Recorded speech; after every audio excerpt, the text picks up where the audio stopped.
बिस्मिल्लाहिर्रहमानिर्रहीम अस्सलामु अलैकुम। तुसी देख रहे हो औकात टीवी ते मैं तुहाडा मेज़बान अब्दुल जब्बार अंसारी। मैं इस वक्त चक नंबर 30 WB घबेसरांवाला तहसील ज़िला बिहाड़ी मौजूद हाँ और मेरे नाल मेरे वालिद मोहतरम बाबा चिरागदीन मौजूद ने और बाबा जी नूं असीं अज पुछदे हां कि अब्दुल हकीम शहर एक बड़ा नां है, उसका नां अब्दुल हकीम किवें बनिया और उस बाबा जी ने एक हिंदू लड़की नूं कलमा पढ़ाया, वो किस तरह वाकया सारा ये असीं सुनते हैं बाबा जी नूं। अस्सलाम वालेकुम बाबा जी। वालेकुम सलाम। बाबा जी वो किस तरह वाकया है? वो जी इस तरह है भाई, कराड़ा की कुड़ी का ब्याह होवे। अच्छा, जिवें वड्डे छोटे बाल होंदे अगे अगड़ पिछड़दे, हाँ जी हाँ जी। वो तकरीबन जवान इकट्ठे हो जाते। वो हुण वड्डी कुड़ी दे दाज के कपड़े लिया के ते नाल वो रोज़ वक्त सीगे इहो जे बई चिट्टे लीड़े चिट्टे लै लैंदियां सी बुढ़ियां, बना रंगा लांगे। अच्छा, वो लैके घरे आए आ, छोटी गोडी का ब्याह सी जिहदा उस छोटी नूं कहदी जा बाबे हकीम नूं दे आ और रंग दू कपड़े अपने। ठीक है जी, वो लैके तुर पई। वो कहंदी बाबा आ साडे कपड़े रंगने आ ते वो कहंदा इत्थे रख ले। उत्थे रखता भाई उन्हें रखे जदों ते बाबा चेता भुल गया। नाले कुदरत बनी ज़ाहिर होना सी उन्हां जी जी बिल्कुल, उन्हां दी करामत ज़ाहिर होनी सी। लै भाई वो रख गई कि कहने लगी फलाने दे रंग दे फलाने दिन सानूं चाहिदे। अच्छा, उन्हें कहा ठीक। वो एक दिन पहला गई जाके देखे तो कपड़े उवें पे। अच्छा, बाबा भुल गया किते जिथे रख के आए ना उत्थे ही पे रहे। जो उन्हें आख्या बाबा तो उवें पे आ गया, साढ़ा तो सवेरे दिन आगा तो शाम आई तो लाने जाके जोड़िया के नाल। अच्छा, वो कहते सड़दे बिच मठ दे कोले खड़ी सी। ला भी उन्हें ना सिट्टे, उन्हें दूसरे ने आख्या कावड़ से आख्या उसनों कावड़ चाहिए, उस बमा मारे सारे उमें बदे बधाए ही जो बई सिट्टे छट के थे तो कहना सोटे ना मरदे थले। उन्हें बस चंगी तरह भेजान पानी दे विच। उन्हें बई चंगी तरह नपते नपे नप के जनाब 2-4 मिनटा बाद उनको कढ़ ला। वो उत्थे ही बैठा था हकीम उत्थे ही बैठा आप जगह से। उन्हें भाई कढ़ ले, कढ़ के ते उन्हें कहना इत्थे रख ले। रखता पानी निचड़ता रहा बिल्कुल पानी देखा हम नहीं कोई नहीं चोड़ डिगदा। उदों उन्होंने कहना जा ले जा। अच्छा, उन्हें आखिया ला भी घरों जुत्तियां पैणगियां। इन्हें तो कहना भी मैं तो हासे ना आख्या सीगा। हाँ, इन्हें क्यों सिट्टे सही काम खराब बनया। खैर सोचती जाती आ, तुरी जाती आ, घरे जाके रखते। माँ ने पूछा पुत रंगे गए, कहती रंगे गए।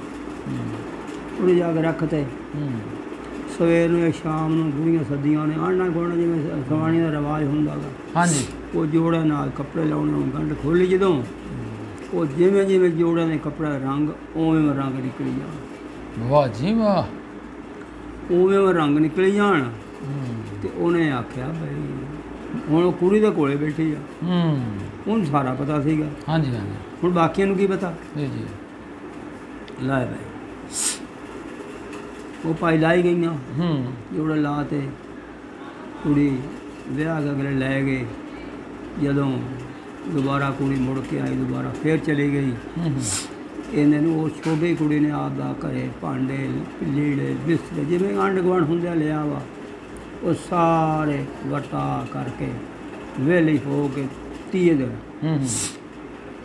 हूँ सोचती आ चलीए बाबे नूं पुछ के जाके बई ये तू कपड़े रंगन जानना तेरा दिल भी रंग देना। कुड़ी दे दिल च आया। आहो, कुड़ी तुर पई। हुण तुरी जांदी आ ते बाबा हकीमों बूहे बैठा गा। कहंदा मेरी धी मैनूं लांबा देण आउंदी पई बई मेरे कपड़े साडे खराब हो गए। वो कहण लगे नहीं बाबा खराब नहीं होए, ਕੱਪੜੇ ਸਾਰੇ ਜਿਵੇਂ ਜਿਵੇਂ ਸੀ ਰੰਗਾਂ ਦੇ ਸੂਟ ਉਵੇਂ ਰੰਗੇ ਗਏ ਆ। ਅੱਛਾ ਅੱਛਾ ਲੈ ਕਹਿੰਦਾ ਫਿਰ ਤਾਂ ਮੌਜ ਬਣ ਗਈ। ਚਲੋ ਫਿਰ ਤੂੰ ਪੁੱਤ ਕਿਵੇਂ ਆਈ ਆ? ਕਹਿੰਦੀ ਵੀ ਮੈਂ ਤਾਂ ਇਉਂ ਆਈ ਆ, ਹੁਣ ਤੈਨੂੰ ਇਹ ਪੁੱਛਦੀ ਆ ਬਈ ਤੂੰ ਸਿਰਫ ਕੱਪੜੇ ਰੰਗਣ ਜਾਣਨਾ, ਕਿਸੇ ਦਾ ਦਿਲ ਵੀ ਰੰਗ ਦੇਣਾ? ਆਹਾ ਅੱਛਾ। ਉਹਨੇ ਐਂ ਕਰਕੇ ਵੇਖਿਆ, ਵੇਖ ਕੇ ਤੇ ਕੁੜੀ ਵਾਲ ਤੇ ਅੱਖਾਂ 'ਚ ਅੱਖਾਂ 'ਚ ਪਾਈਆਂ ਤੇ ਕੁੜੀ ਖੜੀ ਕਲਮਾ ਪੜ੍ਹੇ ਮੁਸਲਮਾਨਾਂ ਦਾ, ਲਾ ਇਲਾਹਾ ਇਲੱਲਾਹ ਮੁਹੰਮਦੁਰ ਰਸੂਲੁল্লাহ। ਜਾ ਕਹਿੰਦਾ ਪੁੱਤ ਤੂੰ ਰੋਂਦੀ ਗਈ। ਉਹ ਕੁੜੀ ਉੱਥੋਂ ਨਿਕਲੀ ਆ, ਕੁੜੀ ਦੀ ਜ਼ਬਾਨ ਤੇ ਕਲਮਾ ਹੀ ਨਹੀਂ ਲੈਂਦਾ। ਤੂੰ ਵੇਖ ਮੈਂ ਵੇਖ ਉਰਲੇ ਪਰਲੇ ਲੈ ਸੜਕ ਦੀ ਤੁਰੀ ਆਉਂਦੀ ਆ। ਜੀ ਜੀ ਜੀ ਜੀ। ਔਰ ਸਾਰਿਆਂ ਨੂੰ ਪਤਾ ਵੀ ਇਹ ਕਰਾੜਾਂ ਦੀ ਕੁੜੀ ਆ, ਪਤਾ ਸੀ ਤੇ ਪੜ੍ਹਦੀ ਕਲਮਾ ਆਉਂਦੀ ਆ। ਇਹ ਕਰਾੜਾਂ ਦੀ ਕੁੜੀ ਆ ਤੇ ਪੜ੍ਹਦੀ ਕਲਮਾ ਆਉਂਦੀ ਆ। ਰੌਲਾ ਕੀ ਆ? ਉਹਦੇ ਮਗਰ ਭਾਈ ਤਮਾਸ਼ਗੀਰ। ਅੱਛਾ। ਉਹ ਕਰਦੇ ਨੇ ਕੋਈ ਘਰੇ ਪਹੁੰਚ ਗਈ। ਘਰੇ ਪਹੁੰਚੀ ਤੇ ਉਹ ਦਬ ਕੇ ਛੱਪ ਕੇ ਬਥੇਰੇ ਮਾਰਨ। ਅੱਛਾ ਉਹ ਬਈ ਚੁੱਪ ਕਰ। ਉਹ ਕਿੱਥੇ ਕਲਮਾ ਲੈਂਦਾ ਉਹਦੀ ਜ਼ਬਾਨ ਤੇ। ਲਓ ਜੀ ਅਗੇਰ ਹੁੰਦਿਆਂ ਮੈਂ ਸ਼ਾਮ ਹੋ ਗਈ। ਹੁਣ ਜਿਹੜੇ ਲਵੇ ਬੱਚੇ ਸੀਗੇ 18-20 ਸਾਲ ਦੇ ਤਕਰੀਬਨ, ਉਹ ਆਖਣ ਵੀ ਜਾਣੇ ਹਕੀਮ ਨੂੰ ਹੁਣੇ ਜਾ ਕੇ ਮਾਰ ਦੇ, ਕਤਲ ਕਰ ਦੇਵਾਂਗੇ। ਅੱਛਾ ਸਾਡਾ ਦਿਨ ਭਰਟ ਕਰਤਾ ਹੈ। ਹਾਂ ਅੱਛਾ ਮਜ਼ਹਬ ਤੋਂ ਫੇਰਤਾ ਕੁੜੀ ਨੂੰ। ਹਾਂ ਲਓ ਜਿਹੜੇ ਸੀ ਨਾ 35-40 ਸਾਲ ਵਾਲੇ ਬੰਦੇ ਗੱਭਰੂ, ਉਹਨਾਂ ਦਾ ਠਹਿਰ ਜਾਓ। ਅੱਛਾ ਸ਼ਾਮ ਨੂੰ ਫਲਾਣੇ ਬਾਬਿਆਂ ਨੂੰ ਸੱਦਾਂਗੇ, ਉਹ ਸਿਆਣੇ ਬੰਦੇ ਆ, ਕੋ ਸਲਾਹ ਮਸ਼ਵਰਾ ਕਰਾਂਗੇ। ਸਲਾਹ ਮਸ਼ਵਰਾ ਕਰਾਂਗੇ, ਉਹਨਾਂ ਸਲਾਹ ਮਸ਼ਵਰੇ ਨਾਲ ਆਪਾਂ ਕੰਮ ਕਰਾਂਗੇ ਜਿਹੜਾ ਵੀ ਕਰਨਾ। ਜੀ ਜੀ। ਚਲੋ ਉਹ ਜ਼ਮਾਨਾ ਚੰਗਾ ਸੀਗਾ, ਬੰਦੇ ਆਖੇ ਲੱਗ ਜਾਂਦੇ ਸੀਗੇ। ਹਾਂਜੀ ਹਾਂਜੀ। ਲੈ ਭਾਈ ਉਹ ਸ਼ਾਮ ਹੋਈ, ਬੁੜੇ ਵੀ ਆ ਗਏ। ਜਦੋਂ ਆਏ ਉਹਨੂੰ ਪੁੱਛਿਆ ਸਰ ਯਾਦ ਆ ਲਾ ਬਾਬਾ ਹੁਣ ਕੀ ਕਰੀਏ? ਉਹਨੇ ਆਖਿਆ ਯਾਰ ਮਕਸਦ ਇਹ ਆ ਵੀ ਇਹਨੂੰ ਹਕੀਮ ਨੂੰ ਮਾਰਨ ਦਾ ਮਕਸਦ ਹੈ ਨਾ? ਉਹਨੇ ਕਿਹਾ ਹਾਂ ਜੀ। ਉਹਨੇ ਆਖਿਆ ਇਹ ਕਿਹੜੀ ਗੱਲ ਹੈ? ਭਾਈ ਕਰਾੜ ਆਪਣਾ ਜੱਜ ਹੈ। ਅੱਛਾ। ਆਪਾਂ ਦਾਵਾਦਾਰ ਕਰ ਦਿੰਦੇ ਸਵੇਰੇ ਜਾ ਕੇ, ਤੇ ਇਹਨੂੰ 1-2 ਤਰੀਕਾਂ ਪਾਊਗਾ ਫਾਇਲਾ ਦੇ। ਚਲ ਗੱਲ ਮੁੱਕੀ। ਬਿਲਕੁਲ। ਉਹਨਾਂ ਆਖਿਆ ਵੀ ਇਹ ਠੀਕ ਹੈ, ਕੋਈ ਲੜਾਈ ਝਗੜੇ ਦੀ ਲੋੜ ਹੀ ਨਹੀਂ। ਲੋੜ ਹੀ ਨਹੀਂ। ਲੈ ਵੀ ਉਹ ਸਵੇਰ ਨੂੰ ਗਏ, ਦਾਵਾਦਾਰ ਕੀਤਾ। ਸ਼ਾਮ ਨੂੰ ਭਾਈ ਉਹ ਆਇਆ ਆਪਣਾ ਸਿਪਾਹੀ, ਉਹ ਤਮੀਲ ਕਰਾ ਕੇ ਆਇਆ, ਤਮੀਲ ਕਰਨਾ। ਉਹਨੇ ਕੁੰਡੀ ਖੁਦਾਨਾ ਕੌਣ? ਉਹਨੇ ਆਖਿਆ ਹਕੀਮ ਧੋਬੀ ਨੂੰ ਮਿਲਣਾ। ਉਹ ਆਇਆ, ਹਾਂ ਜੀ ਕਿਉਂ ਦੱਸੋ? ਮੈਂ ਹਕੀਮ ਧੋਬੀ। ਉਹਨੇ ਆਖਿਆ ਇੱਥੇ ਸਾਈਨ ਕਰ ਦਿਓ। ਸਾਈਨ ਕਰੋ ਜਾਂ ਅੰਗੂਠਾ ਲਾਓ, ਜੋ ਵੀ ਸੀ। ਹਾਂਜੀ ਹਾਂਜੀ। ਉਹਨੇ ਆਖਿਆ ਕਾਹਦਾ? ਉਹਨੇ ਕਿਹਾ ਪਤਾ ਲੱਗ ਜੂ ਸਵੇਰੇ ਜਿਹੜਾ ਕਰਾੜਾਂ ਦੀਆਂ ਕੁੜੀਆਂ ਨੂੰ ਕਲਮੇ ਪੜ੍ਹਾਉਣਾ ਤੂੰ। ਅੱਛਾ ਉਹਨੇ ਆਖਿਆ ਗੱਲ ਆ? ਉਹਨੇ ਹਾਂ। ਅੱਛਾ। ਅੰਗੂਠਾ ਜਾਂ ਸਾਈਨ ਜੋ ਵੀ ਕਰਨਾ ਸੀ ਕਰਾ ਕੇ ਲੈ ਗਿਆ। ਤੇ ਸਵੇਰੇ ਕਹਿੰਦਾ ਤੇਰੀ ਤਰੀਕ ਆ। ਸਲਾਹ ਕੀਤੀ ਮੁਸਲਮਾਨਾਂ ਦੇ ਮੁੰਡਿਆਂ ਨੇ ਵੀ, ਬਈ ਚਾਚਾ ਭਾਈ ਅਸੀਂ ਤੇਰੇ ਨਾਲ ਚੱਲੀਏ, ਤੈਨੂੰ ਕੋਈ ਰਾਜ ਮਾਰ ਨਾ ਦੇਣ। ਉਹਨਾਂ ਕਹਿੰਦਾ ਊਂ ਤੁਸੀਂ ਆਉਣਾ ਤਾਂ ਲੱਖ ਵਾਰੀ ਆ ਜਾਓ, ਤੇ ਮੇਰਾ ਵਾਲ ਨਹੀਂ ਵਿੰਗਾ ਕਰ ਸਕਦੇ ਨਾ। ਅੱਲਾ ਦੀ ਜ਼ਾਤ ਤੇ ਇੰਨਾ ਯਕੀਨ ਸੀ। ਯਕੀਨ ਸੀ। ਆ ਗਈ ਇਸ ਲਿਓ ਭਾਈ। ਸੇਮ ਦਿਨ ਹੋਇਆ, ਗਏ, ਅਦਾਲਤ ਲੱਗੀ। ਪਹਿਲੀ ਵਾਰ ਹਕੀਮੂ ਧੋਬੀ ਨੂੰ ਪੈ ਗਈ। ਅੱਛਾ। ਹਕੀਮੂ ਧੋਬੀ ਕੁੜੀਆਂ ਕਰਾੜਾਂ ਦੀਆਂ ਨੂੰ ਕਲਮੇ ਪੜ੍ਹਾਉਣ ਵਾਲਾ ਅੰਦਰ ਚਲਿਆ ਗਿਆ ਜੀ ਹਾਜ਼ਰ। ਉਹਨੇ ਆਖਿਆ ਹਾਂ ਬਈ ਕਰਾੜਾਂ ਦੀ ਕੁੜੀ ਨੂੰ ਫਲਾਣੀ ਤੂੰ ਕਲਮਾ ਪੜ੍ਹਾਇਆ? ਉਹਨੇ ਆਖਿਆ ਜੀ ਕੌਣ ਕਹਿੰਦਾ ਹੈਗਾ? ਉਹਦਾ ਗਵਾਹ ਬਣਿਆ ਸੀਗਾ। ਹਾਂ ਬਈ। ਆਖਿਆ ਜੀ ਮੈਂ ਵੇਖਿਆ। ਅੱਛਾ। ਉਹਨੇ ਆਖਿਆ ਓਏ ਮੈਂ ਉਹਨੂੰ ਕਲਮਾ ਪੜ੍ਹਾਇਆ? ਇੰਝ ਕੀਤੀ ਉਹਨੂੰ। ਉਹ ਵੀ ਖੜਾ ਕਲਮਾ ਪੜ੍ਹਿਆ। ਅਗਲਾ ਦੂਏ ਗਵਾਹ ਨੂੰ ਪੁੱਛਿਆ, ਉਹਨੇ ਆਖਿਆ ਜੀ ਹਾਂ ਮੈਂ ਵੇਖਿਆ। ਉਹਨੇ ਆਖਿਆ ਇਹਨੂੰ ਮੈਂ ਆਖਿਆ ਕਲਮਾ ਪੜ੍ਹ? ਇਹ ਉਂਗਲ ਜਾਂਦੀ ਸਾਰਿਆਂ ਤੁਰੀਆਂ 60 ਬੰਦੇ ਖੜੇ ਹੋਏ ਬਾਹਰ ਜੱਜ ਦੇ। ਅੱਛਾ।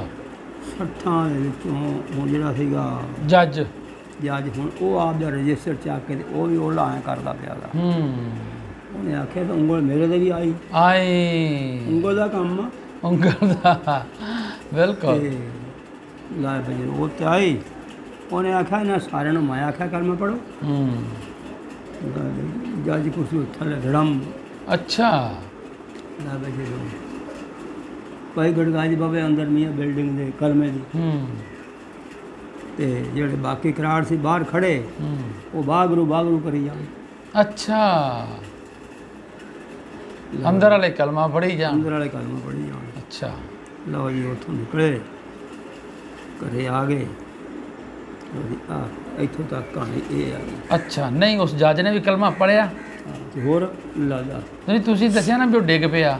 ਉਹ ਡਿੱਗ ਪਿਆ ਪਰ ਕਲਮਾ ਤਾਂ ਪੜ੍ਹੀ ਜਾਂਦਾ ਸੀ। ਅੱਛਾ ਕਲਮਾ ਵੀ ਪੜ੍ਹੀ ਗਿਆ ਤੇ ਡਿੱਗ ਵੀ ਪਿਆ ਨਾ। ਜੀ ਖਵਾਤੀਨੋ ਹਜ਼ਰਾਤ, ਤੁਸੀਂ ਬਾਬਾ ਅਬਦੁਲ ਹਕੀਮ, ਬੜਾ ਮਸ਼ਹੂਰ ਸ਼ਹਿਰ ਹੈ ਖਾਨੇਵਾਲ ਦਾ, ਉਸ ਅਬਦੁਲ ਹਕੀਮ ਦਾ ਨਾਂ ਇਸੇ ਬਾਬੇ ਹਕੀਮੂ ਰੰਗ ਵਾਲੇ ਨੇ, ਬਾਬੇ ਹਕੀਮੂ ਧੋਬੀ ਦੇ ਜਿਹੜੇ ਬਾਅਦ ਚ ਬਜ਼ੁਰਗ ਜ਼ਾਹਿਰ ਹੋ ਗਏ, ਉਹਨਾਂ ਦੇ ਨਾਂ 'ਤੇ ਸ਼ਹਿਰ ਦਾ ਨਾਂ ਰੱਖਿਆ ਗਿਆ ਅਬਦੁਲ ਹਕੀਮ। ਉਹਨਾਂ ਨੇ ਆਪਣੇ ਕਿਰਦਾਰ ਨਾਲ ਕਿਸ ਤਰ੍ਹਾਂ ਮਤਲਬ ਕਿਤਨੇ ਲੋਕਾਂ ਨੂੰ ਮੁਸ਼ਰਫ ਇਸਲਾਮ ਕੀਤਾ, ਇਸ ਦੇ ਨਾਲ ਹੀ ਅਬਦੁਲ ਜੱਬਾਰ ਅੰਸਾਰੀ ਨੂੰ ਤੇ ਬਾਬਾ ਚਿਰਾਗ ਦੀਨ ਨੂੰ ਇਜਾਜ਼ਤ ਦਿਓ। ਅੱਲਾ ਨਿਗਹਿਬਾਨ।